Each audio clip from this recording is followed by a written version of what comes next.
Hello, Okay. Go on, Sanjita. hello everyone. I'm Sanjita Pokhrel on behalf of Astronomy Enthusiasts in Nepal. I welcome you all in the all beginners friendly course in astronomy. So this course is bi-weekly course, which clearly means that every 2 weeks we will release a pre-recorded videos on one chapter, and on Friday and on the Saturday we will have a live discussion like today. And so in this week we have released a recorded lecture on spherical trigonometry and celestial coordinate. And for today's session, we have Mr. Flavio as our guest speaker. We'll be talking about the celestial coordinate and spherical trigonometry.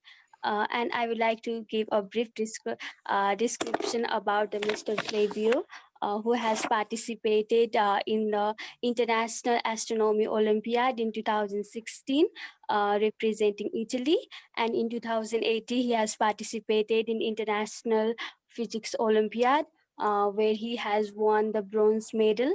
And similarly, during the summer holidays, he has had the great opportunities of working in the quantum matter group in Cambridge at the MagLab in Florida and Max Planck Institute in Germany. He's also the author of the book Fundamentals of Astronomy, a guide for Olympiad, which we hope that will be very perfect guide for everyone who is aspired to take part in astronomy in coming days, Astronomy Olympiad.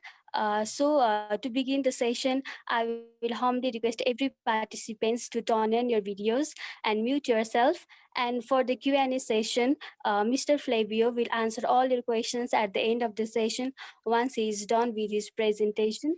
So thank you, Mr. Flavio, for joining us. Over to you. Okay.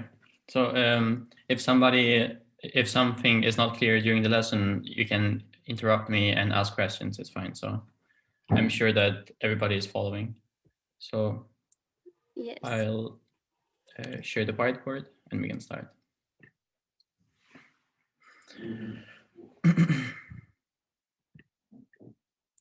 So did everybody receive the PDF of the second chapter? No, I have not sent him. Okay, it's I fine. think. Okay. Okay, so let's start with looking at spherical polar coordinates. So you will know that there are various ways of indicating the position of a point in space. You can have Cartesian coordinates or spherical polar coordinates, for instance, as the most common choices. So let's imagine that we want to find the position of a point. Let's call it point P in space. And we choose a Cartesian reference system with X, Y, and Z directions. And this point P, we give it a distance from the origin of R and an angle with the x-axis, with the z-axis of theta. We can project it on the xy plane. And we call psi the angle it forms with the x-axis. Then what we find is that if you remember from trigonometry, I'll draw a triangle here to just remind you of the basic property of triangles. So if we have an angle, say alpha here, and then the hypotenuse is r, for instance, then this length would be cosine of alpha. This length would be r sine of alpha. So using these properties, we can find the length of this segment in this graph. So we find that, for instance, the segment on the xy plane would just be r sine of theta, because this angle here would be 90 degrees minus theta. So this length here, from the origin to the projection of P on the xy plane, is a length of r sine theta. In a similar way, if we project P on the z-axis, then this would have a length of r cosine of theta. Okay, now we can continue even more. We can project the r sine theta on the x and y lines. And in doing so, we get another two segments. The one on the y-axis will have a length of r sine theta sine psi, while the one on the x-axis will have a length of r sine theta cosine psi. So we can just write down all of this lengths here on the side. So we have found that x is equal to r sine theta cosine psi, y is equal to r sine theta sine psi, and finally z is just equal to r cosine theta. So this is just another way of writing coordinates in space using a spherical polar system, because in the Cartesian coordinate system, we just have a point indicated with x, y, and z, while in the spherical polar system, we indicate the position of a point in space using other three letters, which are r, theta, and psi. So this is just a transformation of coordinates.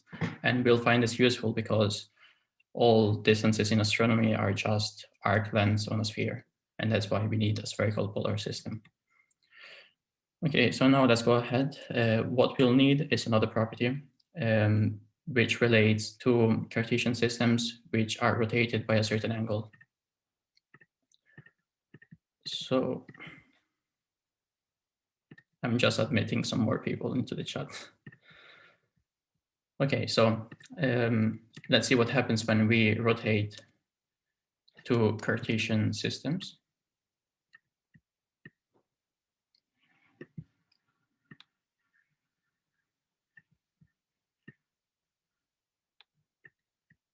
Okay, so let's call this the first one, just x and z. We will imagine that the y-axis stays unchanged, so y will be equal to y prime, and the prime system is related to the normal system by a rotation of a certain angle about the y-axis. So here we have the x prime, z prime, and y prime system. This is just related to the normal system by a rotation of an angle chi about the y-axis. And so now we want to relate the prime coordinates to the normal coordinates.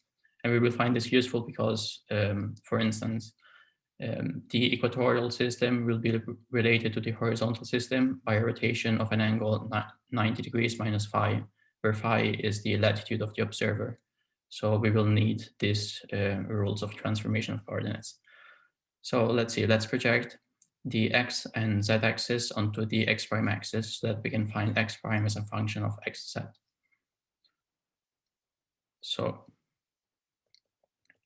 let's project this here, and let's project the z axis onto the x prime as well. So we find that the x-axis contributes a length of x cosine of chi, and the z-axis contributes a length of z sine of chi, because this angle is 90 degrees minus chi. Okay, so we can write that x prime is equal to x cosine of chi plus z sine of chi, which is the first relation. So the x-axis, the x prime axis is given by a sum of the projection of the x-axis onto itself and the projection of the z-axis onto itself. Now we do the same thing with the x prime, z prime axis. So we want to find z prime as a function of x and z. So we project first z onto z prime, and we see that since this angle is chi, the projection will just be z cosine of chi. We can do the same thing with the x-axis. For this, we need to prolong a bit this segment here. So we see that the projection will just be x sine of chi. But this is in the negative direction, so we need to subtract it. So when we compute z prime will be z cosine of chi minus x sine of chi. And of course, y will just be unchanged because we are rotating about the y-axis. So we have another system of three equations. So now we have all the information we need, and we can do some conclusions. Is everything clear till now? Any questions? No? Okay. So we found that we can write x, y, and z in polar coordinates. And if we set r equal to 1, then we find that x is equal to cosine, sine of theta,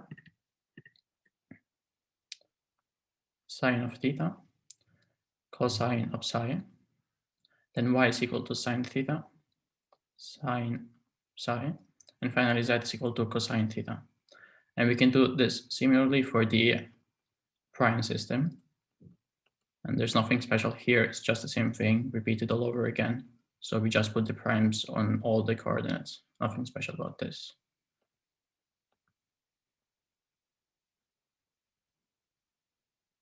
Okay. And now the last relation that we just found in the previous slide is that between two rotated frames. And let's just write this down again. So x prime is equal to, let's see.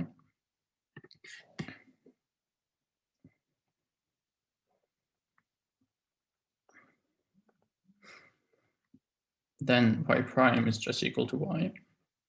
And finally, z prime is equal to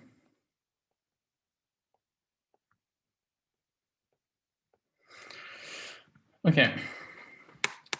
So now what we can do now is just substitute all of this. Maybe I should not allow people to write on the whiteboard, but anyway, I trust that you won't mess up the whiteboard. So let's now substitute x and z and x prime, y prime, and z prime into the last system of equations. So what we do is, for instance, for the first equation, we put x, we put it in here, we take x prime, and we put it in here, and we take z from here, and we put it in here. So now we can obtain equations that relate theta, psi, with theta prime, psi prime, and chi. So let's write this in red because it will be the three most important equations that we'll obtain today, probably. So let's write this in a different color. These are the three fundamental equations that we'll need to derive all the next relationships.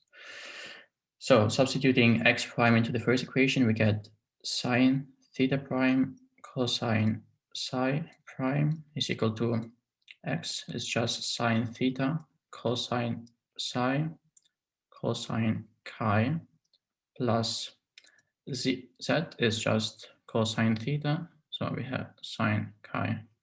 Okay, now for the second equation, this is more simple. And we just have y prime is equal to y. So substituting in sine theta prime sine psi prime is equal to sine theta sine psi. And finally, the last equation is z prime. So this is cosine theta prime is equal to z cosine chi. So that is cosine theta. So it's cosine theta cosine chi minus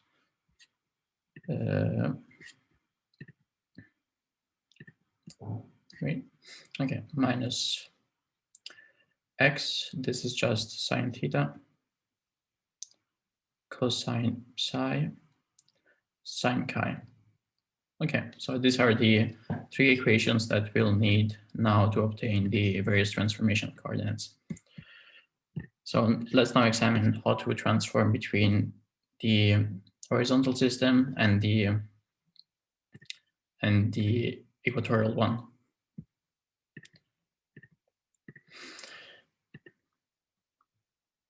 So transfer, right?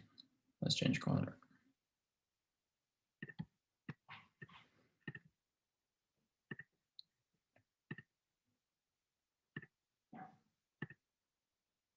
Okay.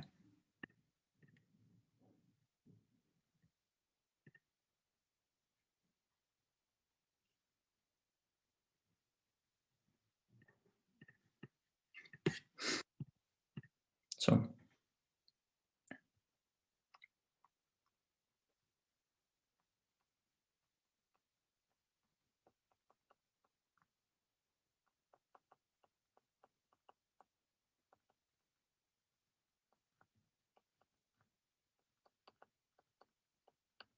we're transforming horizontal coordinates to horizontal coordinate. Wait, I need to block people from writing on the whiteboard. How do we do this?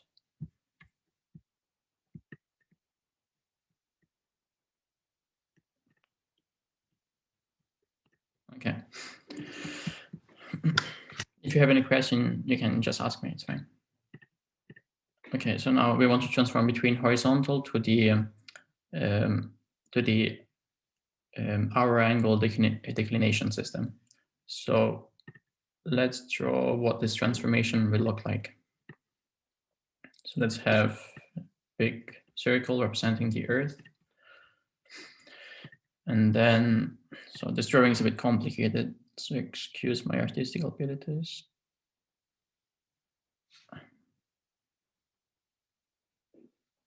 So this will be the horizontal system, the one which is indeed horizontal.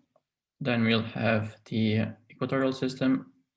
So this here represents the celestial equator. And let's write down what the x and z axis will be, just for reference compared to the previous discussion.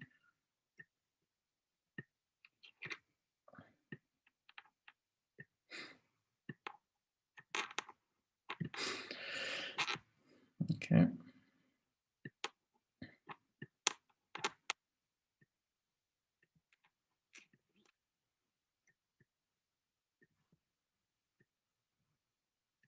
Okay. And then Flavio, yeah. the screen is like it is still in the polar coordinates one. It is not going to the new slide. Oh, really? Now, yes. did it go to the new one? It's still there. Really? Yeah. That's strange. Wait, let me see if we can change this.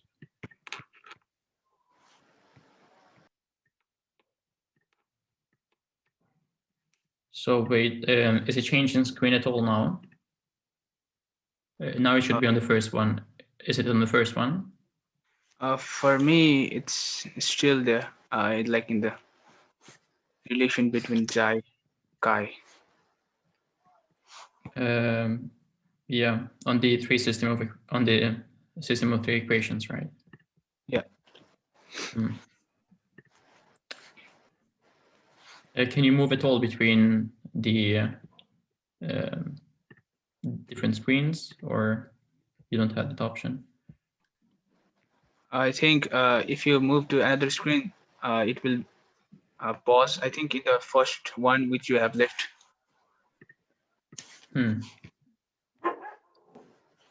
Okay, wait, I'm a bit.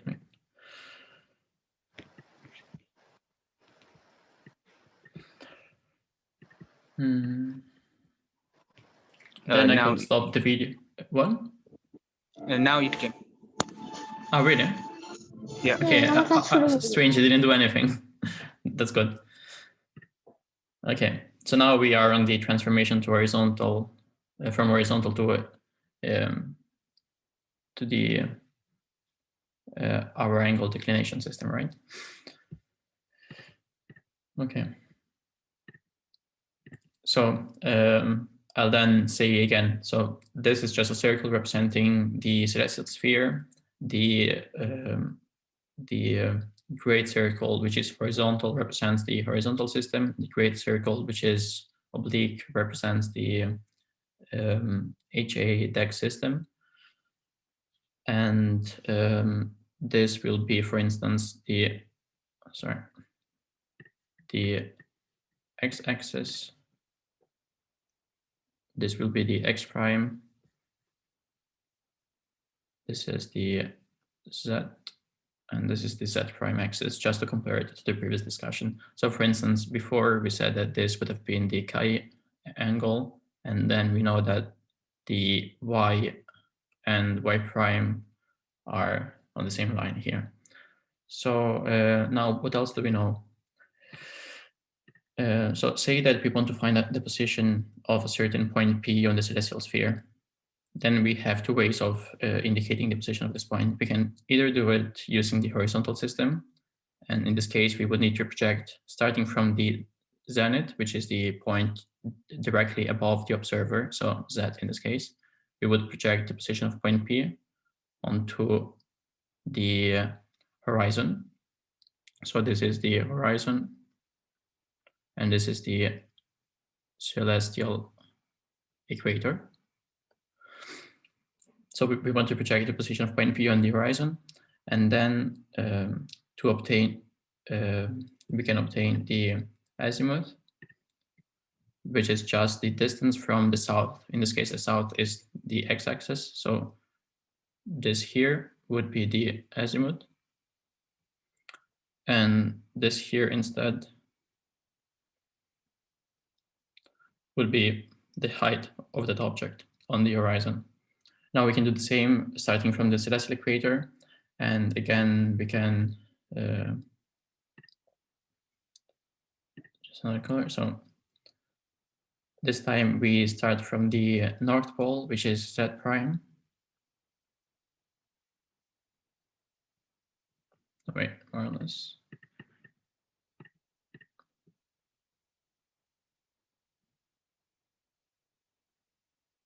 Okay, so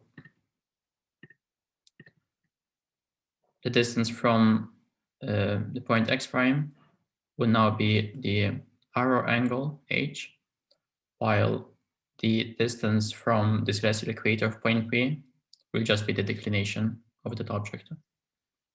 Okay, and furthermore, we also know that the distance between the zenith and the North Pole, this is just the latitude of the observer.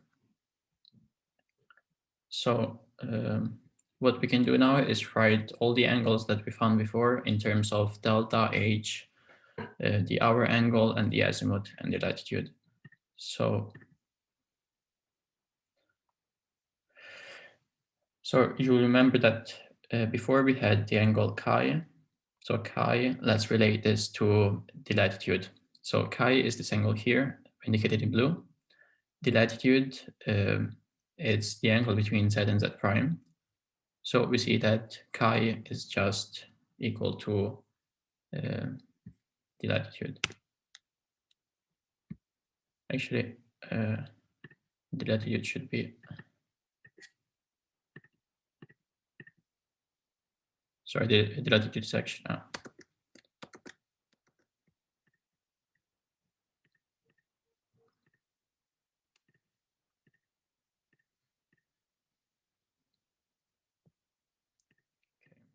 So the latitude is actually this angle here.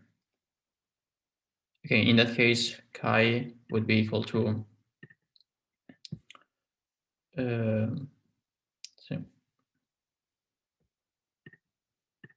90 degrees minus the latitude. Okay, so we have related chi to phi.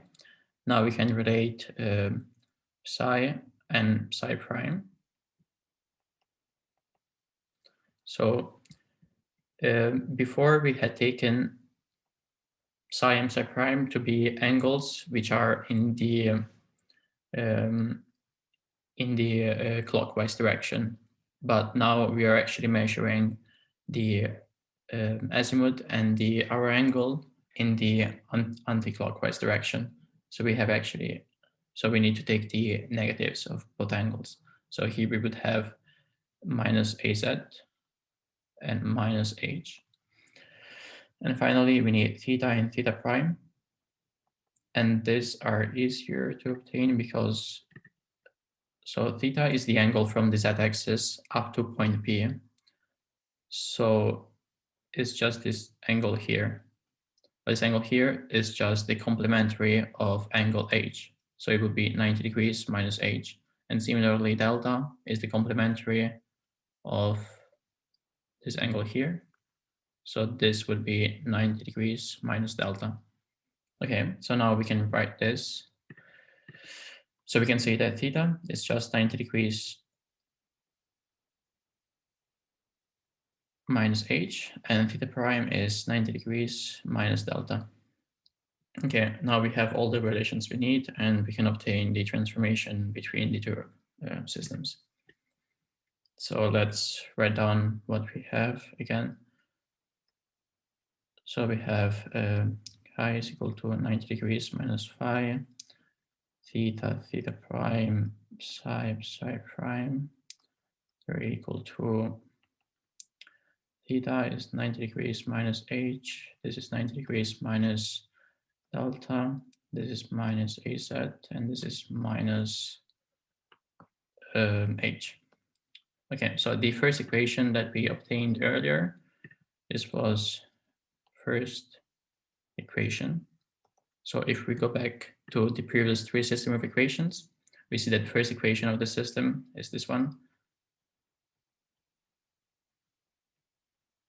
So now we have just obtained what the angles theta, psi, theta, and psi prime are as a function of the other angles. We just need to substitute these relationships inside this equation. So let's take the first equation as an example. The first equation is sin theta prime cosine psi prime is equal to sine theta cosine psi cosine chi plus cosine theta sine chi. Let me check if it's correct. Yeah. Okay, so now what we need is the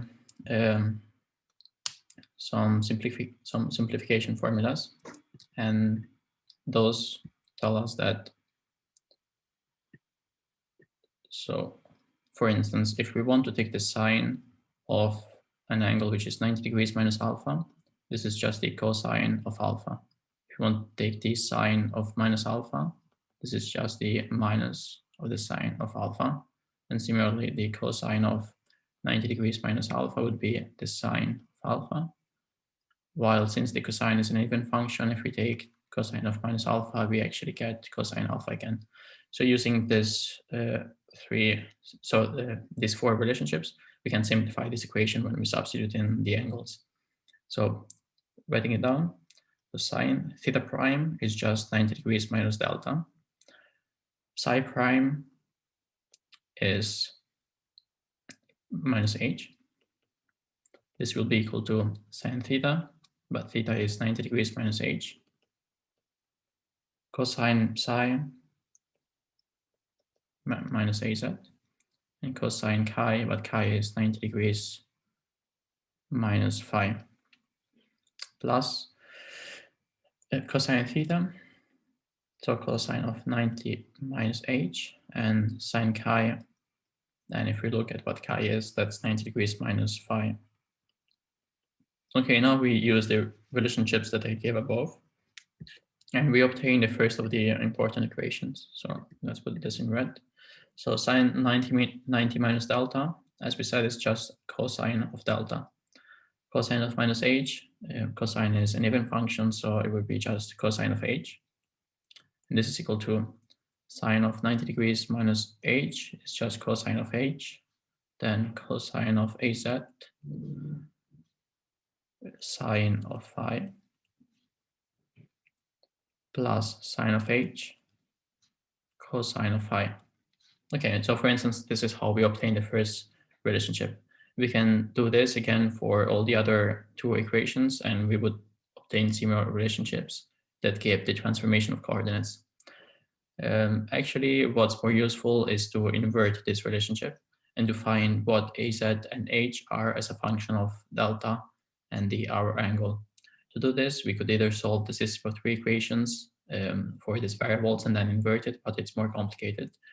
Otherwise, what we can do is just look at this system of equations here, and we can invert those. So for instance, we could replace theta prime and theta, we can just swap this two, we can just swap this two to obtain the inverse relationships. And when we invert chi, we actually need to consider the minus sign. So we would have to take minus of this. So if we do this on the next slide, so let's obtain the inverse relationships. So now we would take chi to be minus 90 degrees, minus phi, theta, theta prime, psi, and psi prime. Now, theta, it was previously 90 degrees minus h, but now we are swapping it with theta prime. So now it becomes 90 degrees minus delta. And this becomes 90 degrees minus h. Psi, it was previously the azimuth, but now we call it the hour angle, and we solve this. Okay, so now we use again the first equation in the same way as we did before. So let's go back to the first equation. So let's see what this is.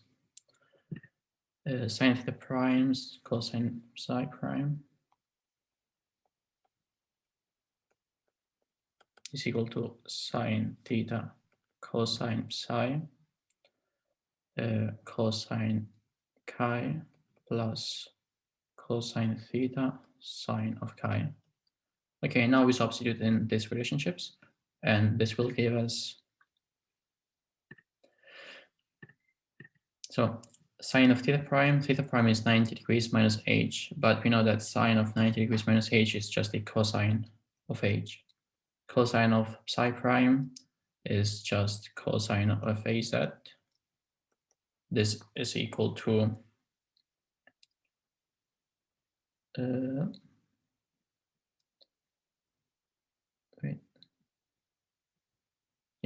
this is equal to sine theta, so cosine of delta, cosine psi, so cosine of h, and cosine of chi, so that's just sine phi, plus cosine theta, so this becomes plus sine of delta, and sine of chi, it becomes minus, because there's a minus sign, cosine phi, so we need to substitute this plus for a minus sign. Okay, so this is the first equation. Cosine of az, cosine of h is equal to cosine h, cosine delta, sine phi minus sine delta, cosine phi. Sounds about right. Now we obtain the second equation. So remember that the second equation, this was sine theta prime, sine psi prime is equal to sine theta, sine psi. This was just the equation that told us that y was equal to y prime. That's what it refers to. Okay, so sine theta prime is just sine of 90 degrees minus h. So this would be cosine of h, sine psi prime minus sine of az is equal to sine of theta, so cosine of delta, and sine of psi, so minus sine of h. Okay, so we can actually cancel this to minus signs, and we are left with this relationship. And finally, the third and last equation.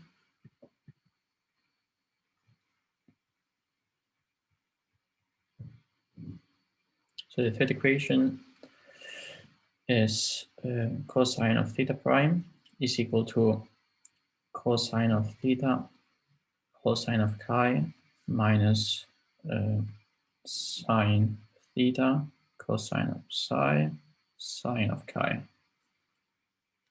Okay, and so writing it down is a function of the other angles. So theta prime is 90 degrees minus h, so this becomes sine of h will be equal to cosine of theta, so that's sine of delta, cosine of k, that's sine of phi, minus sine of theta.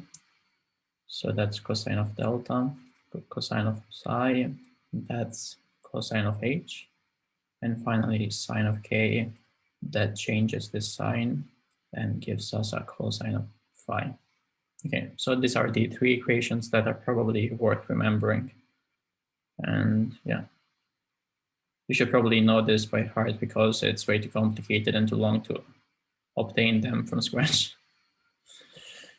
Okay, so maybe we can do some problems and look at how to apply these equations a bit later. Now what we want to do is to obtain the height of upper culmination and lower culmination. So to do that, we can use the last equation. So let's rewrite the last equation on the next page. Sine of h is equal to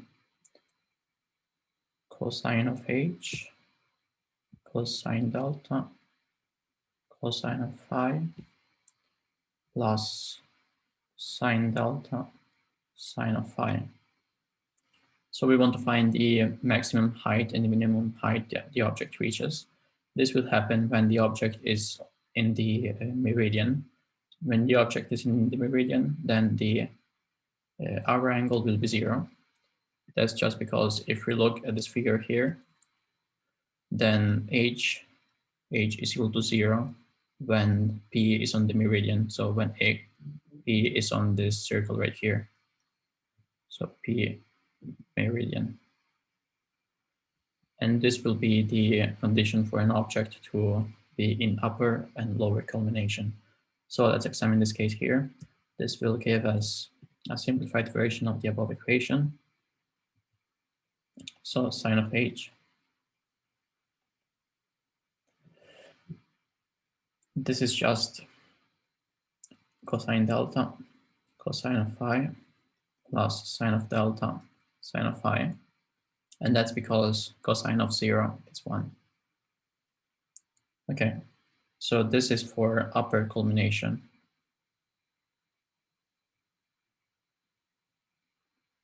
When the object is on the local meridian. Okay, so we can actually write this down in a simpler form because there is a trigonometric formula that tells us that this quantity here is just the cosine of delta minus phi. So that's quite nice.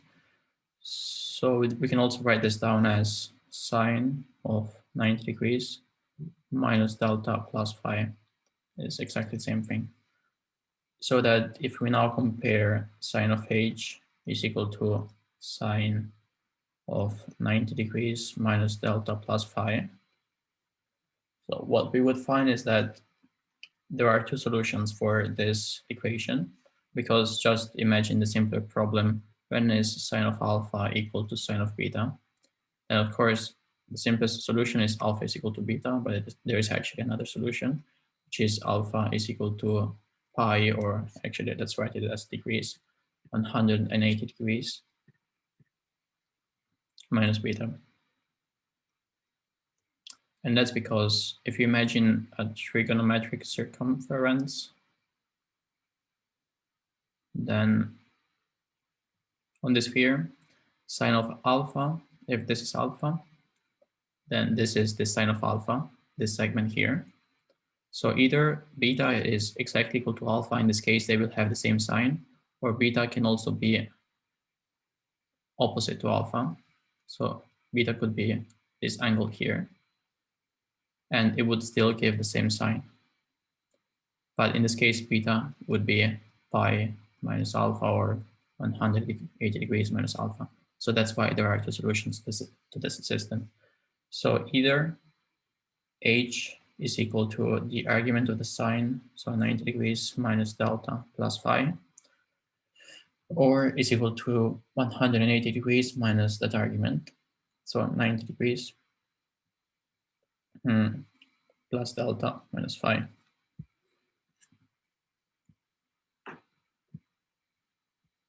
Okay, and so this actually corresponds to two different cases. This corresponds to the case when the height is measured with respect to the southern direction, which is this in the circle. So here is southern and northern direction, because you can imagine an observer standing here, and they're measuring the height of the stars compared to the southern direction, and this would be the height of a star.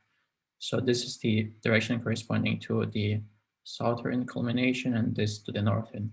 So you could also measure height compared to the northern horizon. But usually it's convention to adopt this equation here. So we would simply say that there is only one equation for calculating the height, and that's 90 degrees minus delta plus phi. Sorry, the opposite.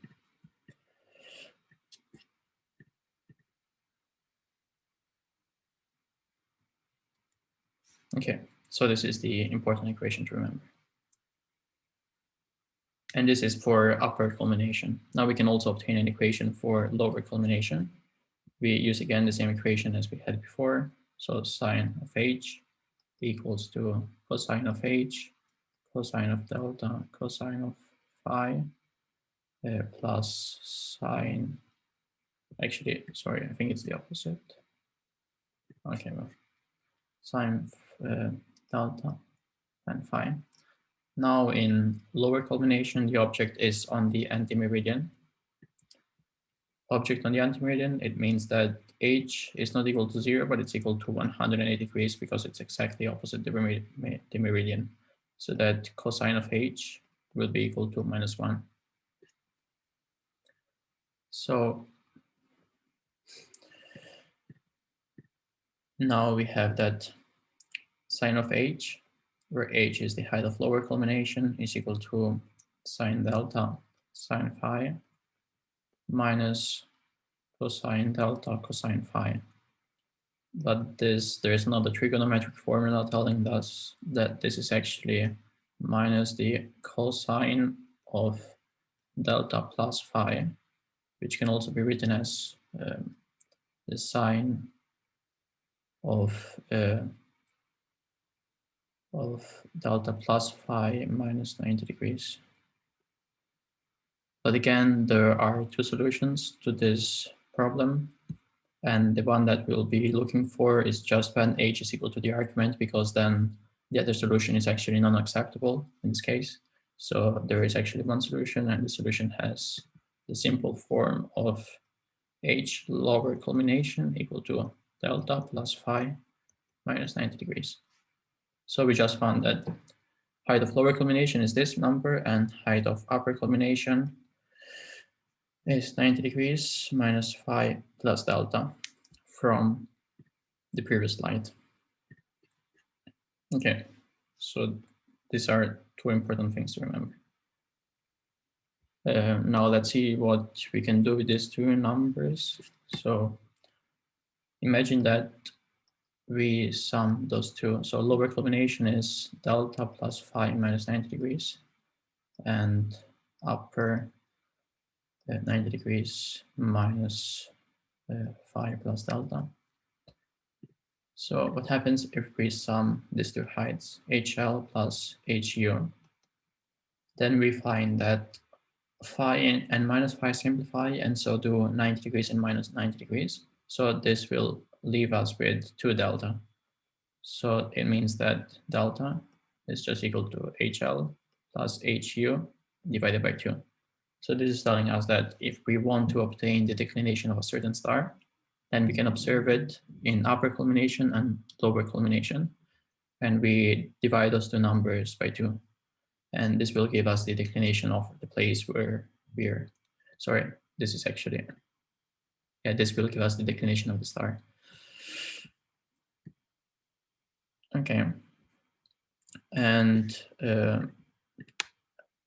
well, you should actually note that HL must be greater than 0, because if it's not, then we can't actually see the star in lower culmination, so we won't be able to measure a height. So we need this to be satisfied, which means that delta plus phi minus 90 degrees must be greater than 0, which means that delta must be greater than 90 degrees minus phi. We'll come back to what this means a bit later. So now if we take the difference, so actually HL is always less than HU, so we take the difference of HU minus HL.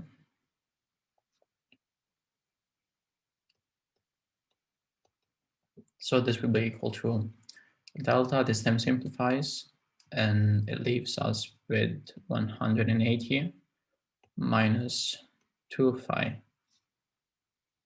And this will give us that phi, the latitude of the place we are in, is equal to 90 degrees minus HU minus HL divided by 2. So using these two equations here, we are able to compute what the declination of the star is and what the latitude of our place is by just looking at the star in 2 moments in time separated by 12 hours. That is when the star is in meridian and when it is in the anti-meridian. So that's quite neat. And let's go maybe to the final point, and maybe we can do some exercises after this. So let's see rising and setting times.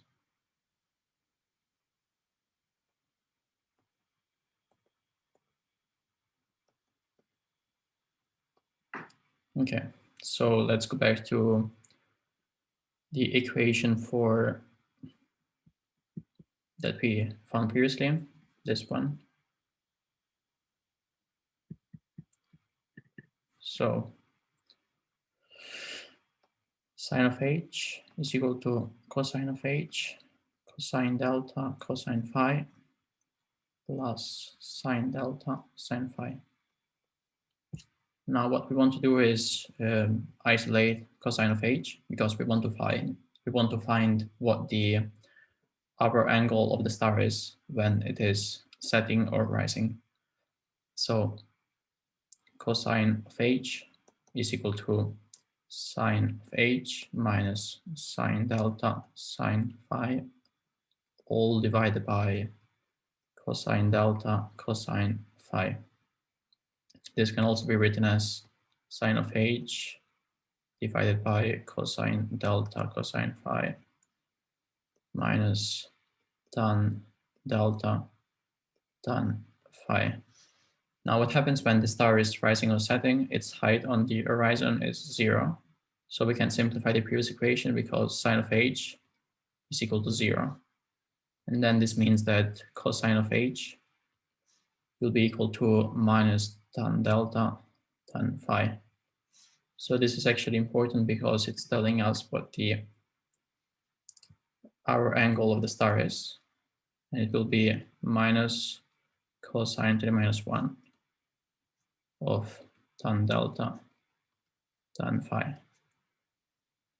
Okay, and if we know what the hour angle is, we can also know what the time of rising and setting is. And the way we compute it is by calculating the sidereal time first.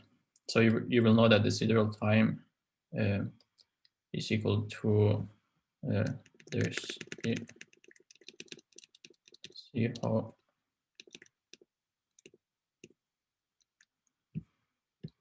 so you've probably done the right ascension and the hour angle of objects. So there's this relationship that tells us that the sidereal time is equal to the right ascension plus the hour angle. And so if we can compute the hour angle and we know the right ascension of the object because this is just constant, then we can compute the sidereal time when the star is rising or setting.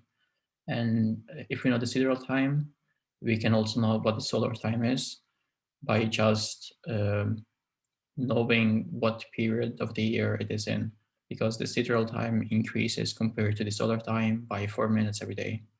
And starting from the 31st, actually 21st of January, or sorry, March.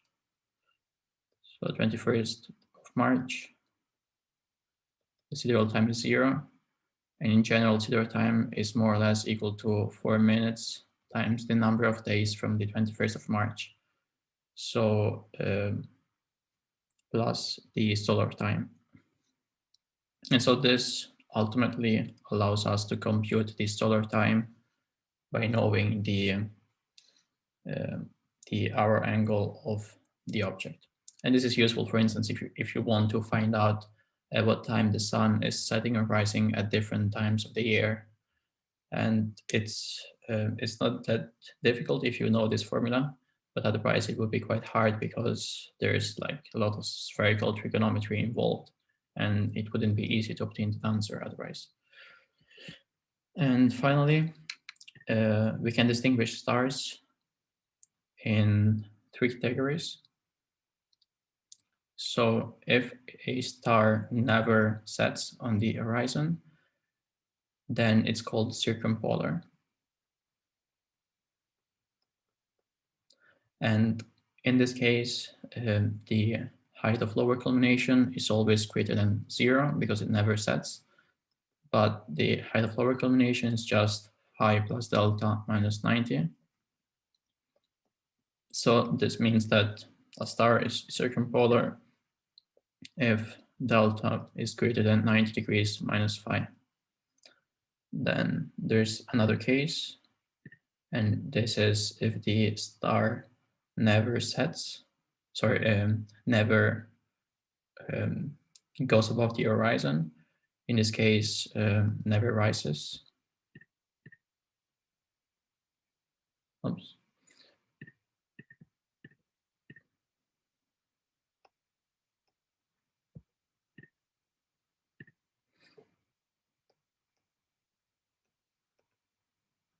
Then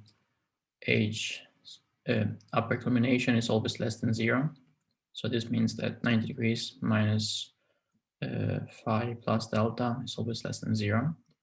So the condition on the declination of the star is that declination is less than phi minus 90 degrees. And finally, the star rises and sets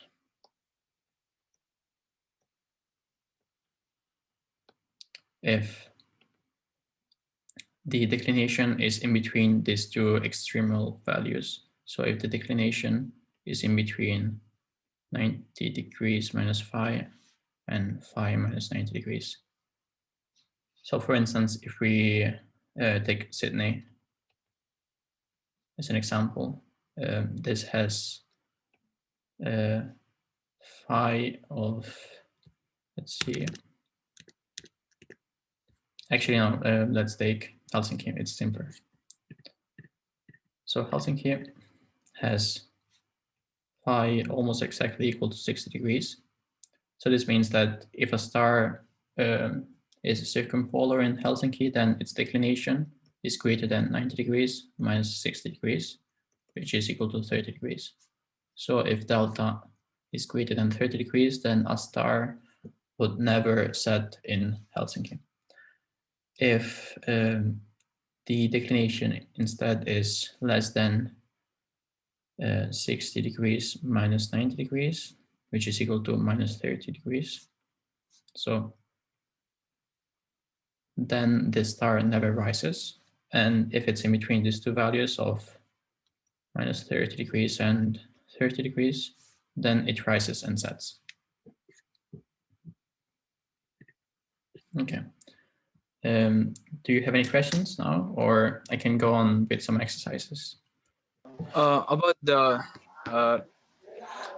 sidereal time, I think, like, doesn't the sidereal time means hour angle of gamma, like hour angle of gamma. So isn't it 0 at June 21st or something like that? It's 0 when the hour angle of gamma is 0, and it happens during the equinox of spring, so the 21st of March. Okay. Oh yeah. Right. I have to check it. Because like the equinox of spring is defined as the moment when the point gamma, it passes on the meridian at exactly 12 of solar time in the day. So so yeah, TS is equal to 0 when well, the 21st.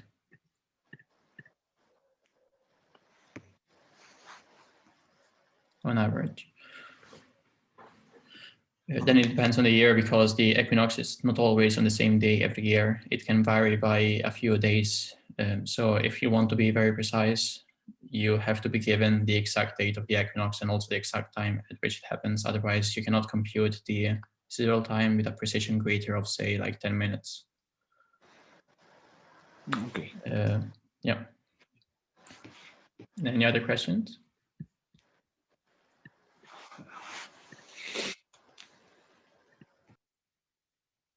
Okay, in that case, we can do some exercises.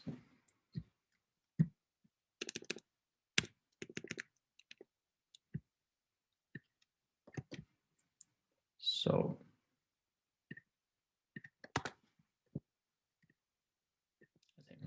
what is the condition required for a star with declination delta to pass through the zenith of an observer at latitude phi?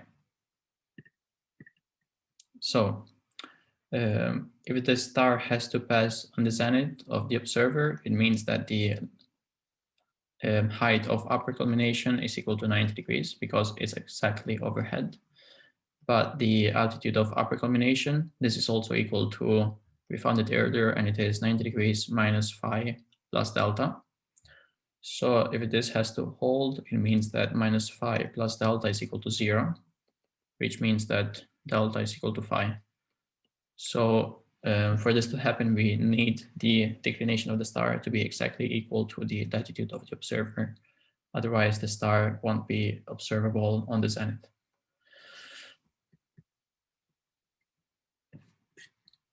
Okay. Let's see another exercise. This needs a bit of formatting. So this should be 16 degrees and 42 prime and 58 seconds. So at what latitude can you see Sirius graze the horizon during lower culmination? And we are given the declination of Sirius. So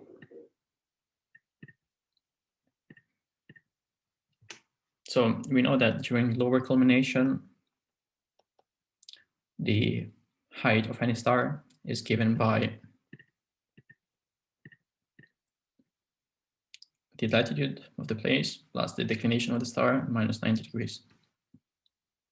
So if we want the star Sirius to graze the horizon, it means that during lower culmination, we need HL to be equal to 0. So the condition on delta, actually phi, because we want to find the latitude, is that phi must be equal to 90 degrees minus delta. So 90 degrees minus declination of Sirius is 16 degrees, 42 prime, 58 seconds. And that is, so you can expand this 90 degrees into 89 degrees, then 59 prime and 60 seconds. And it's a bit simpler this way, or you can also just put it in a calculator. And this will give you 2 of this, then 17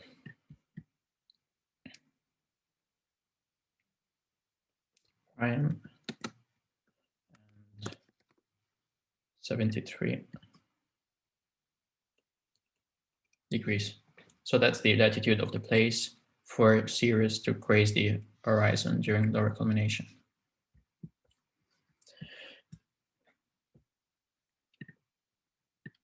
So let's see another problem.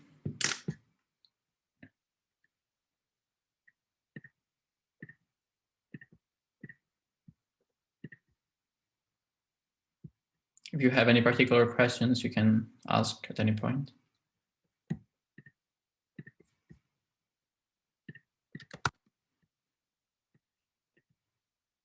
So, what can the maximum and minimum altitudes of the sun be in a city of latitude phi? So we are asked to find the maximum and minimum altitudes. So Well, of course, it's easy for the minimum altitude. So first of all, we want to find the height at upper culmination because, well, actually, let's modify the problem a bit at 12 hours solar time. Okay, so we want to know what the minimum and maximum heights of the sun are when it is on the meridian, basically. So when the sun is on the meridian, then its height is given by the height of upper culmination, and this is 90 degrees minus phi plus delta. So the thing is that the sun can change its declination from a maximum of the obliquity of the ecliptic, which is equal to 20 degrees and 27 prime, to a minimum of minus epsilon, which is equal to minus 23 degrees and 27 prime. So the height of upper culmination, it can vary during the year, and you can have a maximum when the declination of the sun is maximum, of course. And so that will give you 90 plus 23. So 113 minus 5. So this is the maximum height of the sun. Of course, if phi is smaller than, if phi is 0, for instance, then the height would actually be 90 degrees, the maximum height. So you need to cap this at 90 degrees. So if h max would be greater than 90 degrees, then h max is equal to 90 degrees, just that. And that happens when 113 degrees minus phi is greater than 90 degrees. So when phi is greater than, actually smaller than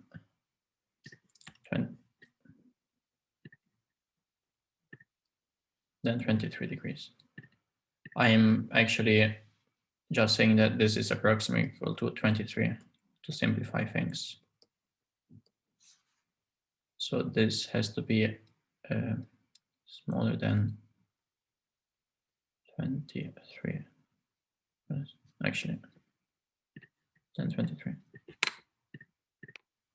So when phi is smaller than 23, we would get a height which would be higher than 90 degrees, and that's because the sun is actually passing the zenith, and it is going on the northern horizon instead of the southern horizon.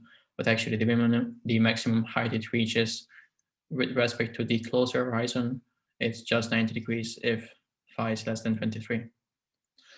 And what about the minimum height? This is obtained when the declination of the sun is smallest, when it is minus 23 degrees.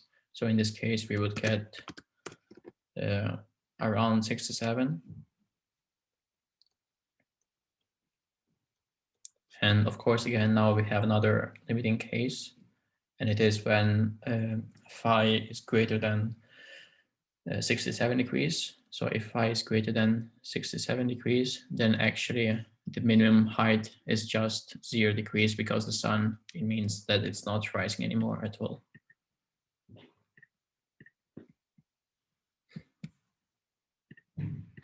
Okay.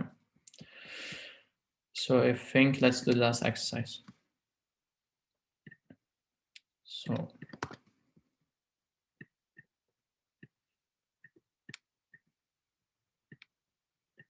we are given the upper, so let's write it better, the height of upper culmination, which is 53 degrees, 54 prime. And lower.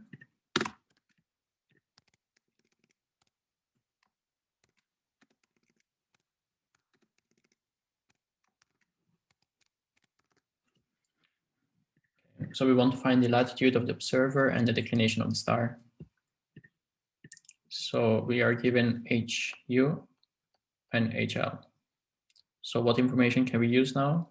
We can use the fact that the declination of the star is just equal to the average of these two heights, while the latitude of the place is just equal to 90 degrees minus HU minus HL divided by 2. And this follows that by the formulas that we proved earlier, this ones here, and they are just obtained by subtracting and summing HL and HU using the formulas as a function of delta and phi. Okay, so this is just, let's put it a bit here.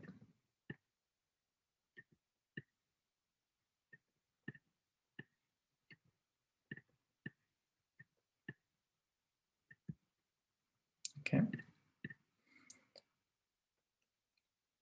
so 53 degrees, 54 prime, and 45 seconds, plus 34 degrees, 34 prime, and 23 seconds, divided by 2. So this will be equal to, so let's sum 45 and 23 together.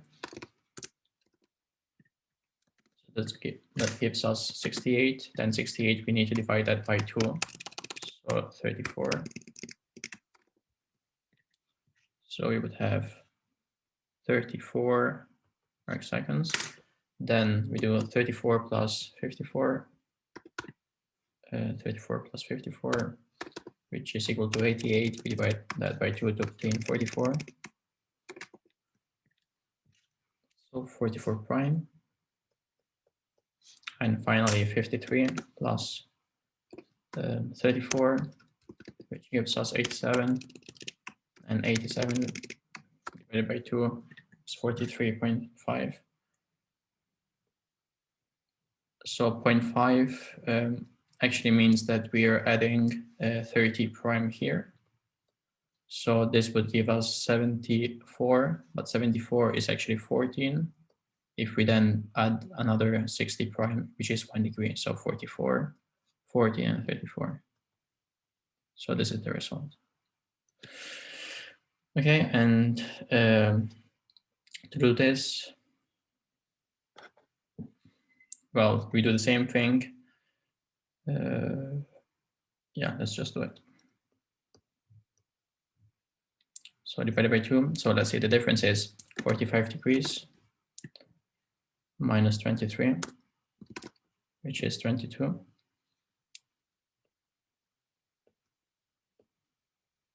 Okay, then 54 minus 34, which is 20. And finally 53 minus 34, which is 19. Okay. So so that's 90 degrees minus, so 19 divided by 2 would just be 9.5. So this means that 0.5, we can put it here, which makes 30. So this is just, so this is just 9 degrees, 50 prime, and 11 seconds. Okay, so we can write 90 degrees as 89 degrees, 59 prime, and 60 arc seconds.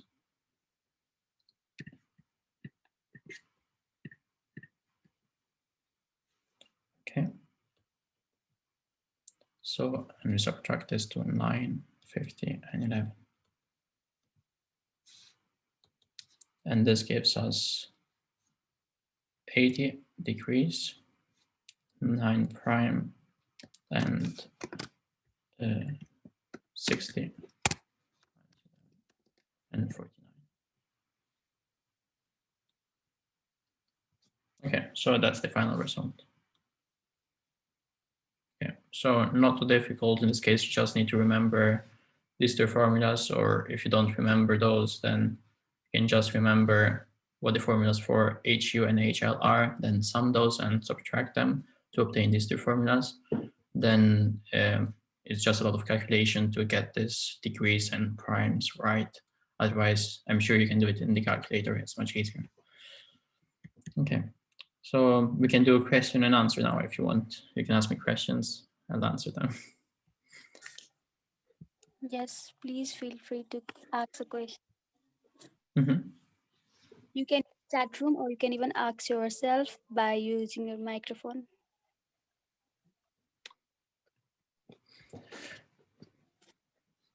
Also, if there's any questions about what we covered, we can go over some of the topics that you didn't understand again. It's not a problem.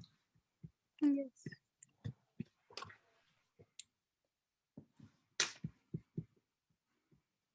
Excuse me, sir.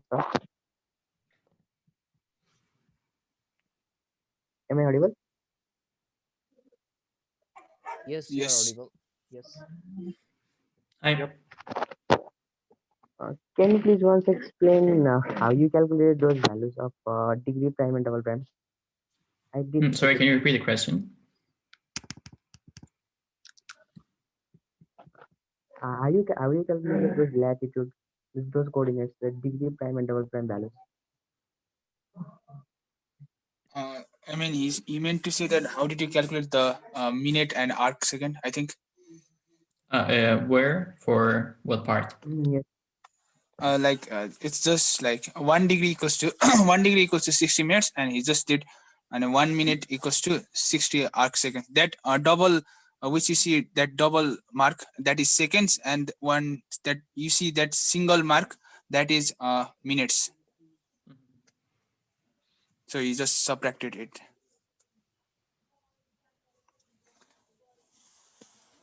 I had a question from the USAO, like Yeah. I think.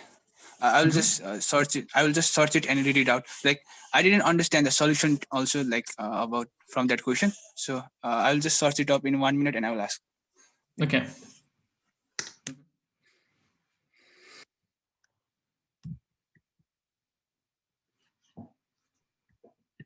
Others can ask Anyone him else?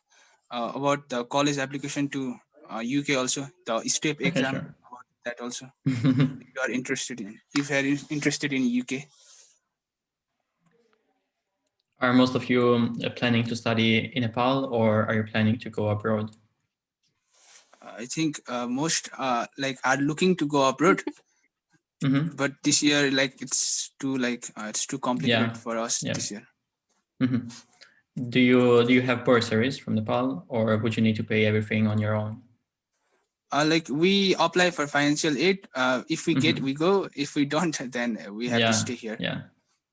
Also now the UK is quite expensive because for internationals it's quite expensive. For Europeans a bit less, but international fees are crazy.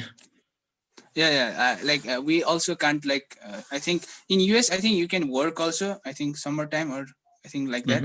But I think in UK it is restricted. Yeah. Also. Yeah, you can't work more than something like 10 hours per week. Yeah. So others, like if you are interested in the STEP exam, which is like a very hard exam, you can also ask him. It's like I think it's like an entrance exam for Oxbridge or Cambridge. Oxford or Cambridge. Oxford, yeah. So it's actually very similar of an exam to the GEE, which I think it's India, the engineering exam. And the type of questions is very short questions, quite simple as well. So nothing too complicated, but you need to solve them in very little time. I think you would have like 2 minutes per question. So you need to be very fast. You need to memorize a lot of like formulas so you don't have to obtain them. And it's just a lot of practice on past papers and practice with time. Okay. So can I read out my question? Okay. So the question is, a 13 kg telescope is mounted on a tripod such that the angle between tripod legs is 30 degree. How much is the force exerted on each leg? We can take the gravitational acceleration as 9.8 meters per second squared. Abbas, Okay. will you copy and paste the question in the chat box, please? Okay.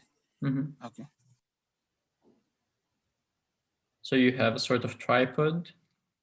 Like a tripod is like a 13 kg telescope is mounted on a tripod, like, and angle between the legs of the tripod is like 30 degrees, and we have to calculate the force exerted on each leg.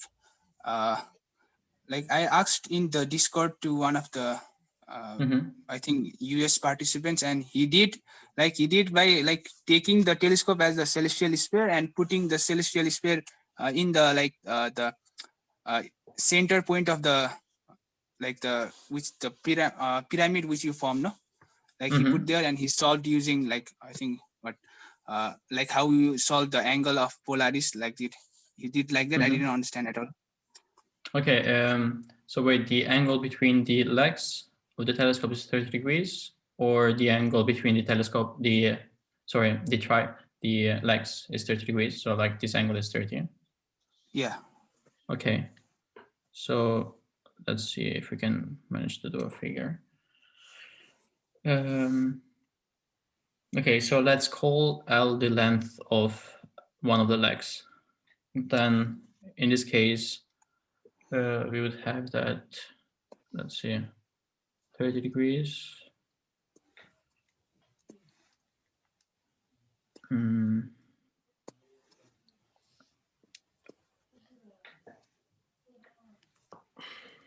So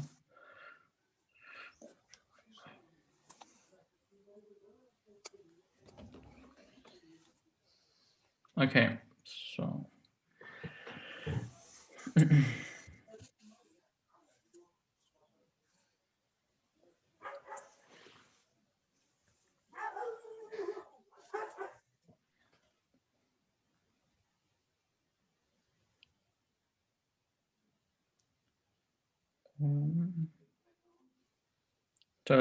so we need to find this angle with respect to the vertical that each leg forms. Let's call it phi from the moment. So let's call this angle phi. Then in this case, basically we have each leg exerting a force like this, which is an angle of 30 degrees to the vertical, plus phi. So basically like so if the mass of the telescope is like m, then the force downwards is mg, and this needs to be equal to 3 times the force exerted by each one of the legs times the cosine of this angle phi. And this angle phi, we should be able to obtain it from knowing this 30 degrees angle. So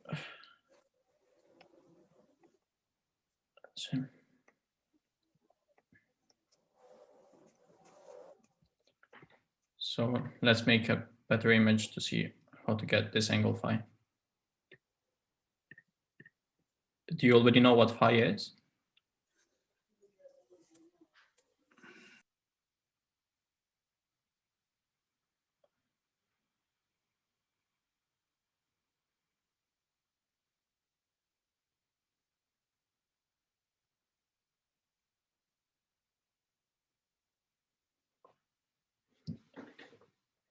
Okay.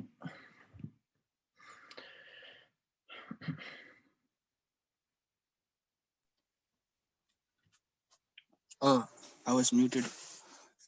Okay. So we just need to find this angle here. Let's see.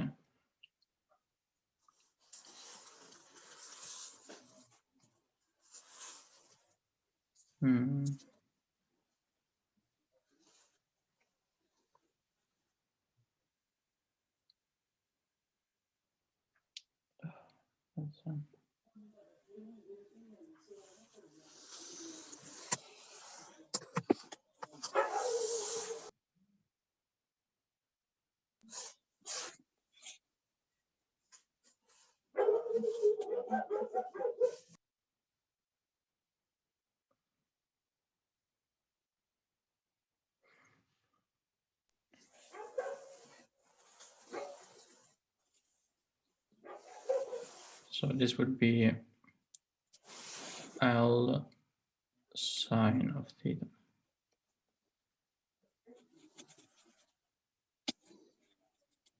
And this length is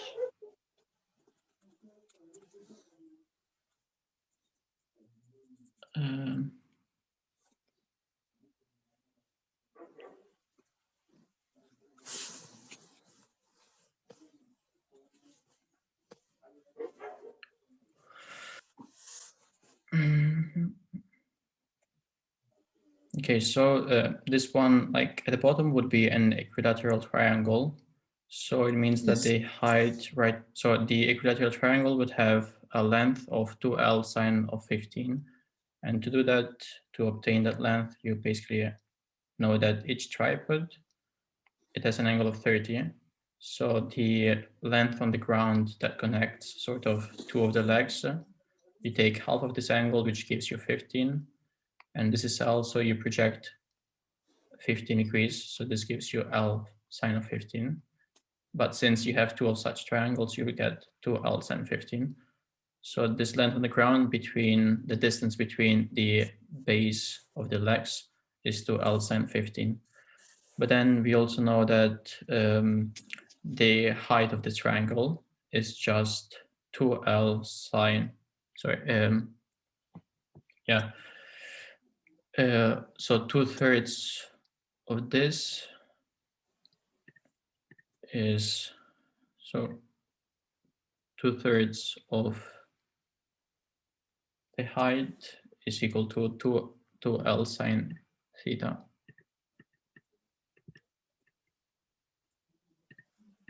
So the height is just the length of one of the sides of this triangle.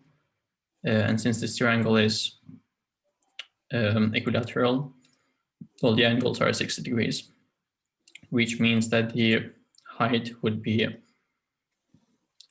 square root of 3/2 of this, because that's just the sine of 60 degrees.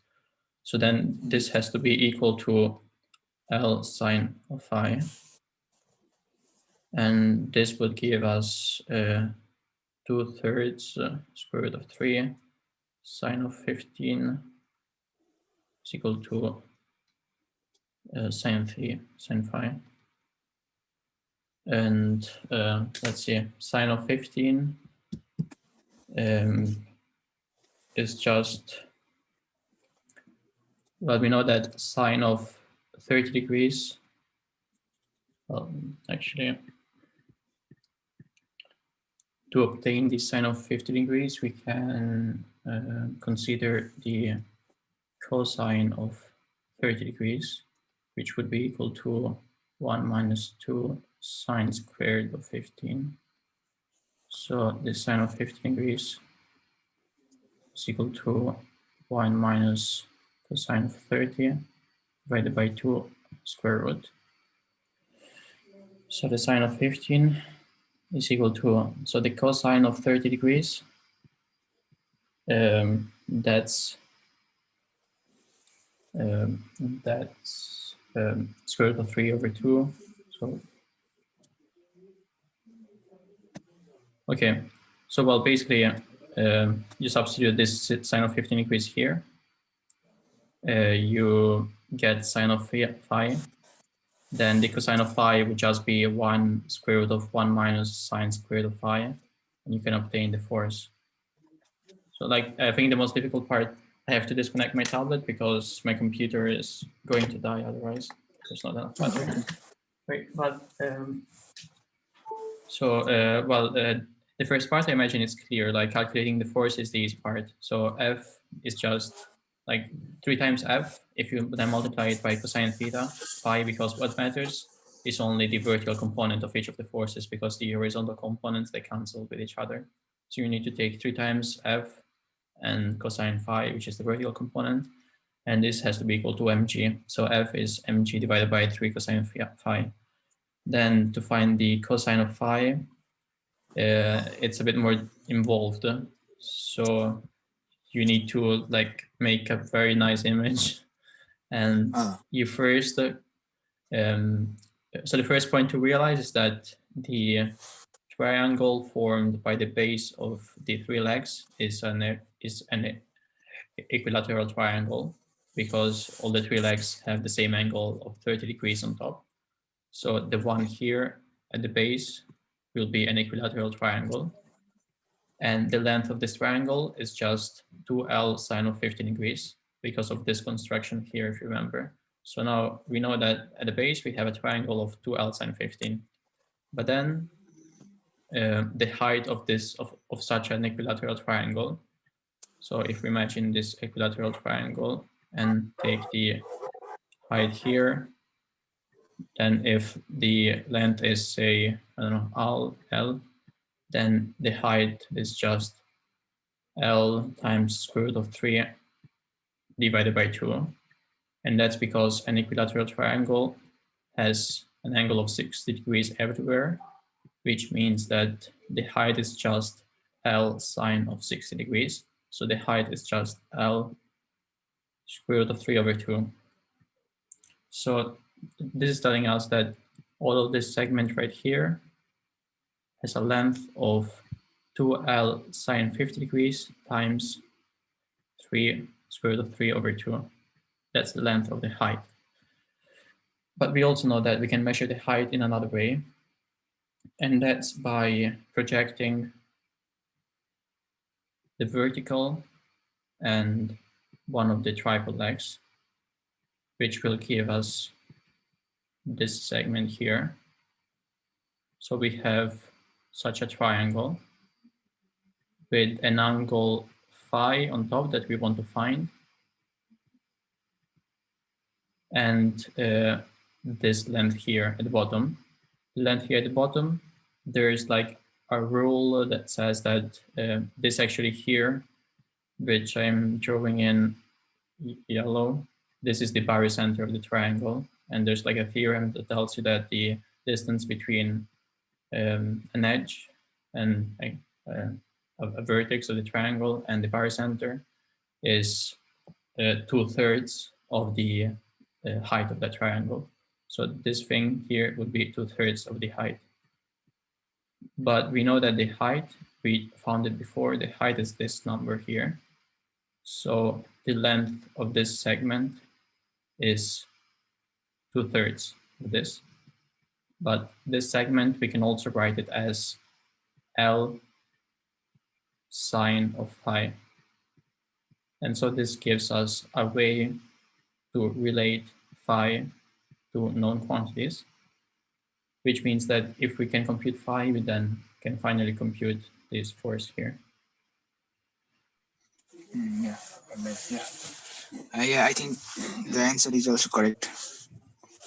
Phi is 17 point something. Okay, I didn't try to do it because my tablet is out of battery, but yeah, you just need to compute the sign here with a calculator and just substitute the cosine here. Oh, yeah. Yeah. So yeah, this problem was more geometry than astronomy. Yeah, I think, I just did mistake in that. I think the properties of equilateral triangle.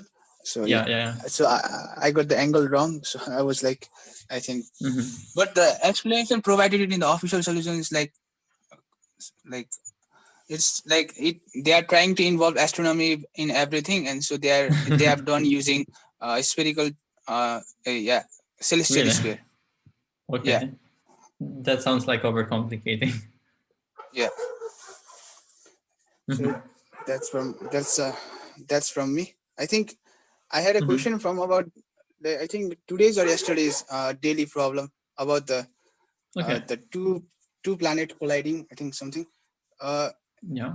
Like isn't like don't the planets collide at two different approaches? Like when they are in like close approach and when they are in far approach, or are they moving in the same orbit?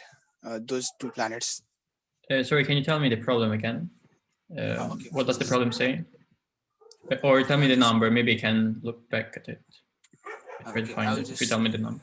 Yeah. Read it out. Wait a minute. I think it was. two bodies are moving in a circular orbit with a period of t under the influence of their mutual gravitational attraction.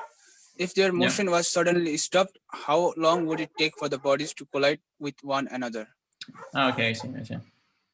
Ah, yeah. Okay. So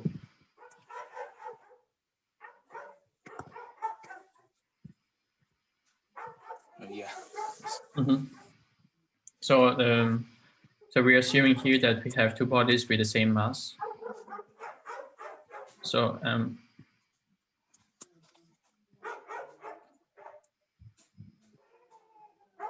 yes. Or actually, it doesn't really have to be the same mass, actually. It can be any of the masses. So let's just say M1 and M2. Okay, and so we know that they have a circular period. So they're going in circular orbits. And they have a period of t. So this means that if you apply Kepler's third law, then you have t squared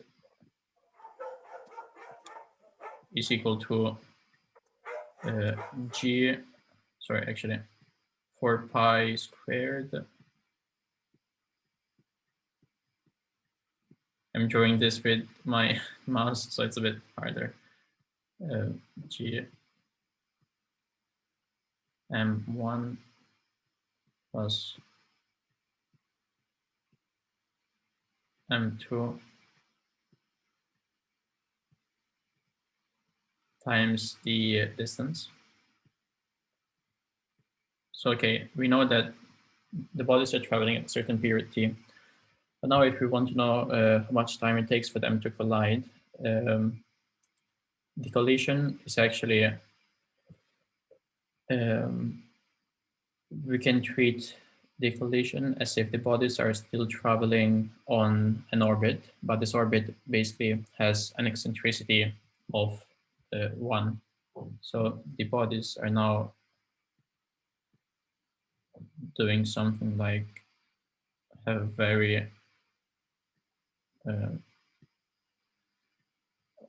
have an orbit very close to the axis here. So we can imagine that they are colliding with each other by following another orbit. This orbit is actually it's actually the limiting case of an ellipse, but we want to use ellipses anyway because we know a law called Kepler's law, and it's easier to relate the time by using Kepler's law. Otherwise, we would have to take into account a non-constant acceleration, and we would have to integrate that, which is way harder to do. So the solution here is to let's see. So basically,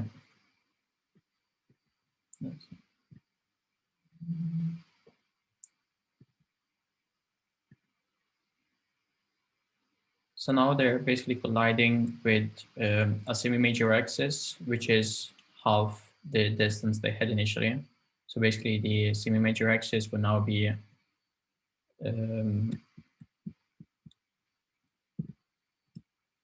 it would now be a/2. So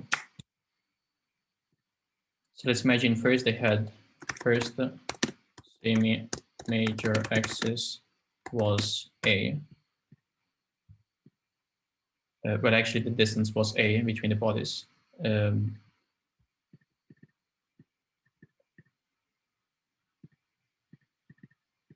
I cannot quantify this. Okay. But the semi-major axis is a/2. Oh, it's annoying.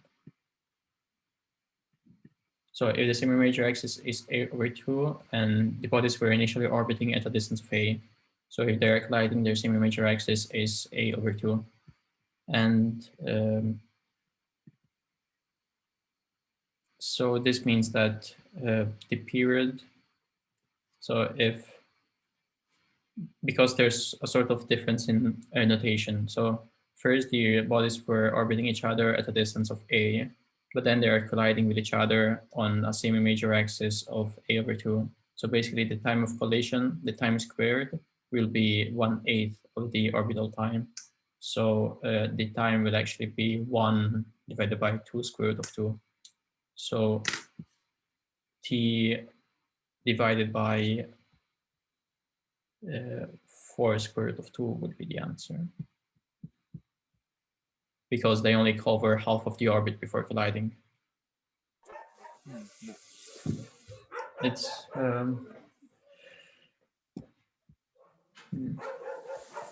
what part was not clear? I thought here the orbits are like concentric. I think I just took like a binary system kind of orbit. So I just like Okay. I just had in my mind that they have a close approach and a far approach, so time will be different for the two cases. So I was like confused there. So now it's like clear. I know, yeah, because it says that the orbit is circular, so that the distance between the two bodies is always the same, and it's equal to a. So if they were to collide, since the distance is just the sum of the major axes of their orbits. So it means that if you assume for simplicity that they have the same mass, then their individual semi-major axis would be a over 2, because a over 2 plus a over 2 gives a, which is the distance. And so they would be traveling in elliptical orbit, the degenerate elliptical orbit of a over 2. So you would have t squared is equal to 1/8 of the period of revolution. But then you actually need to divide again by 1/2, because when they collide, they're actually traveling only half of the orbit before colliding. They're not completing the full orbit. So the time of collision, instead of being t, would be t over 2 square root of 2. That comes from the fact that a would be half. And then you have an extra factor of 1/2, because the bodies only travel half of the orbit before colliding. So that the period of collision would be t divided by 4 square root of 2. So, Yep, understood. Yeah. Yep. Where So 2, square root of 2 comes from a over 2, and the other 2 comes from half of the orbit being, yeah.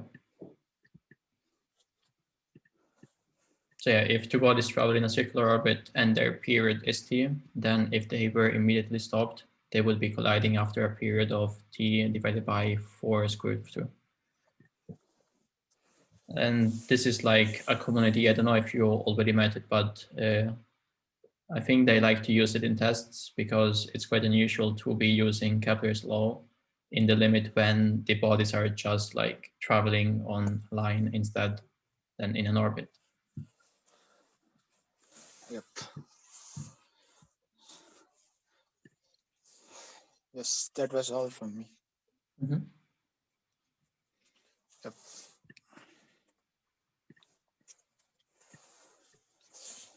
Does anyone else have any question?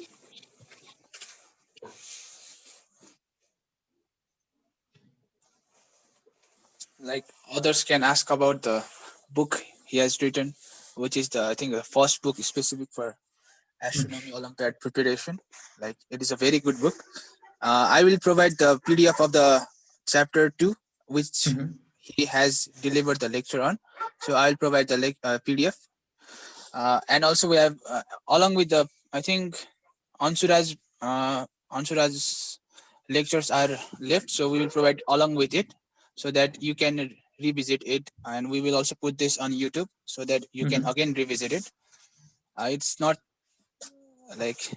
easy. It is hard. This topic is hard. So yeah, we should revisit again. Yeah, this is definitely the hardest topic, probably like in astronomy. Then maybe astrophysics has some other harder topics, but yeah, spherical trigonometry, nobody likes it. Yeah, like apart from like, I think I don't know what I was telling. So anybody else has a question?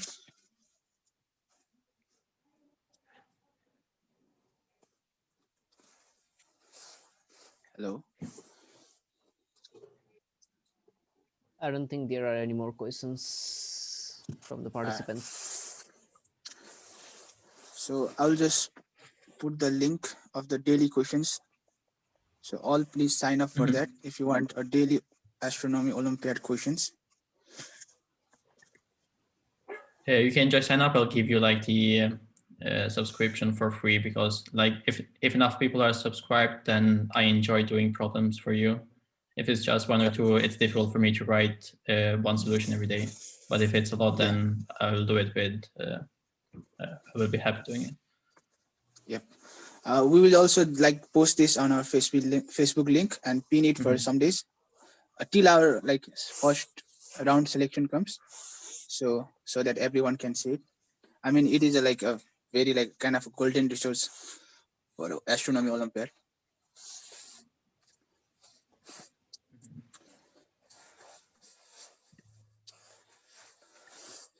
Do you have the test in person this year, or is it online, the selection test? Like tomorrow I'm giving the USAAO, like so because they can like they accept the foreign student also. I think for our national test it will happen in March, I think. So our sir is like our coordinator of the Olympiad is like aiming to do it physical in like in all over the country, because like in Nepal, like the government does not support Olympiads apart from physics Olympiad. Okay. Yeah. So that was it. If you have any questions regarding us, I think the lecture. I think if you have any questions regarding us, then you can ask. Yeah, you can always contact me via email. I'll actually write it down here. So if you have any more questions, just.